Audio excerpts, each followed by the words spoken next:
we were talking about waves that are sinusoidal in nature, periodic waves, where y is a function of position and time. So this is the version of the formula I'm going to use. Your first homework question uses a more advanced version. It has these things in there. Instead of k, it has 2 pi over lambda. Instead of omega, it has 2 pi over f. But it's the same idea. So we have, like, here's a periodic wave. This is water dripping. And don't look here at the beginning where it doesn't look like a cosine. Think over in this region. So my height, y as a function of t, right through here, right through the middle would be y equals 0. At, say, this spot right here, my height is changing. Look, it's going down, up, down, up. It's easiest to see it right here on the edge. See, look at the y value, down, up, down, up. So at that position, height depends on time. Or if I were to freeze it, so now time is fixed, height depends on position. So the height at this position is different than this one. So y is a function of 2 variables, position and time. What if I wanted to know how fast that height is changing? So say I'm looking right here, say at this position, and I want to know if I put a seabird here and it's floating on the ocean, it's bouncing up and down. I want to know how fast it's moving up and down, not side to side. That's wave speed. Wave speed is how fast this crest is moving to the side. We already know that one. That's v equals lambda f. I want to know how fast would a bird be bouncing up and down in the vertical direction. Let me turn on my camera.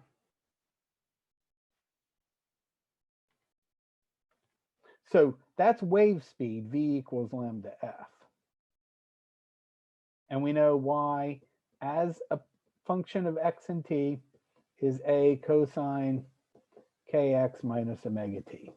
I want to know v in the y direction, completely separate from that guy, completely different objects. You don't want to get those confused.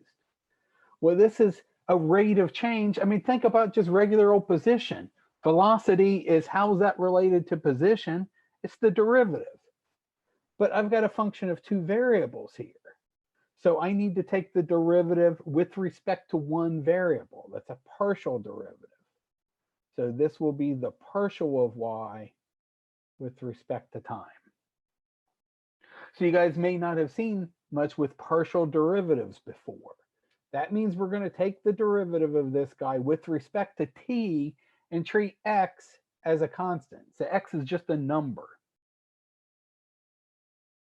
So the derivative of cosine, the a is a constant in front, it'll come along for the ride. Derivative of any kind of cosine is negative sine. So there's my negative. Leave the inside alone. Times the derivative of the inside. So derivative of t, that's a constant. K is a constant. X is not my variable, my independent variable I'm considering right now. So that's just like having a 7 there. Derivative of 7 is 0. Derivative of negative omega t would be negative omega. So if I stick all this together, that's going to come in front. I'll get a omega sine kx minus omega t. So that's my velocity in the y direction function. That's a function of x and t. That's a function of position and time. So if I go back to my wave that's bouncing, if I freeze time, this spot, if I'm just looking at, say, this spot right here, it's moving up and down And at this particular moment, it's easier if I look here. I have trouble looking here in the middle. Let's look over here at this spot. So see down, we're at the bottom right now. When I hit play, it's going to start moving up. My velocity would be positive. See, it moved up. So at that particular spot, at that particular time, velocity was positive. Now I've reached the top and I'm going to go back down. When I hit play, this spot will go down. So my velocity would be negative. See, it went down. Up is positive, down is negative. Okay, well, we just did velocity. If you had to guess, what do you think is next? Acceleration. So A in the y direction will be the partial of v with respect to t, or the second derivative of y with respect to t. So we're going to play this game again. Remember, our only independent variable here is t. Everything else is a constant. So I get an a omega. Derivative of any kind of sine is cosine, or times the derivative of the inside. Derivative of this with respect to t. X is a constant, so we just ignore it. Will be negative omega. So this will be negative. We do end up with a negative here, omega squared cosine kx minus omega t. But wait, that looks a lot like the original. Just got this negative and this extra omega squared in there. Remember, omega is our angular velocity. It's related to how fast this thing is moving, how fast it's waving up and down. So this is just negative omega squared times the original.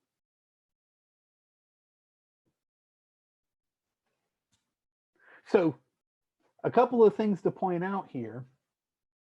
The velocity goes like a different function. The original wave is waving like cosine. The velocity is waving like sine at every particular spot. The acceleration looks just like the original. It goes like cosine, but in the opposite order. It's a negative cosine. So when this thing's at a maximum, acceleration will also be at a maximum, but pointing down. When this thing's at a minimum, this will be at a minimum, but pointing up.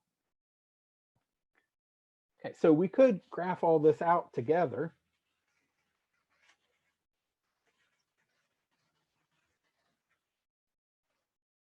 So I'm just graphing at, say, time equals 0. So here's one period. So I'm graphing y versus t. Or here, let's do it in terms of y versus x. Doesn't really matter. So this would be one wavelength. That would be a distance lambda. So that's why v in the y direction, instead of looking like a cosine, will look like sine. So that would be a maximum there. That spot, it'll be a maximum. Here, it'll be 0, minimum, 0. And then A will look like a flipped over cosine.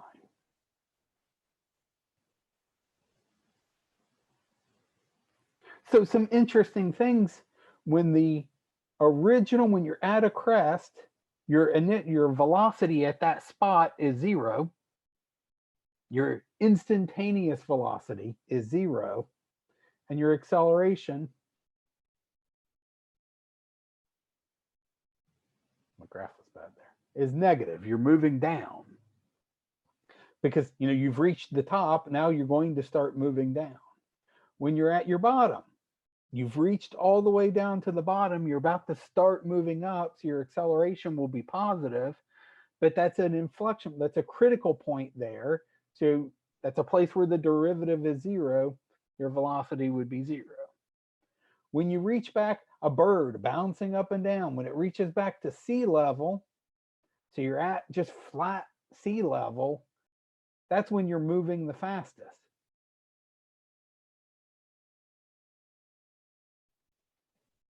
And so forth. Okay, so we can see all that here. That's what these pictures are about in this PowerPoint. So this is literally the same picture I just drew, but now on top of this Y graph, we're showing velocities and accelerations at different points. So at this particular spot at this time, you're moving up but accelerating down and so forth. Because velocity goes like sine, acceleration goes like cosine. And this is all in the Y direction. We're not talking anything, nothing's moving in the X direction except energy. So if we go back here, and I put a little bead in here that can float, that bead is just going to bounce up and down. Water particles are not moving left and right. Energy is moving to the right. The actual particles are moving up and down.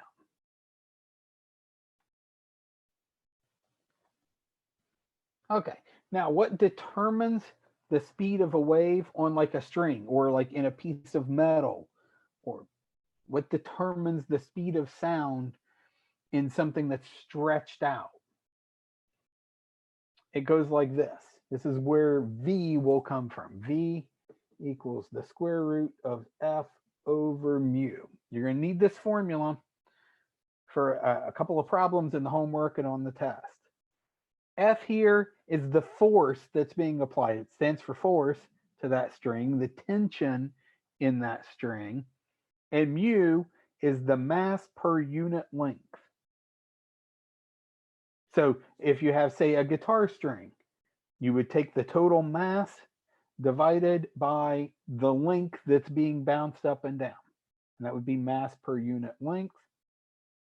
So the smaller the length, the bigger the velocity. The bigger the tension, the bigger the velocity. Okay, so this is what determines the speed of a wave on a string, like a guitar string. So here, let me grab one of my guitars and see if I can fit it under here.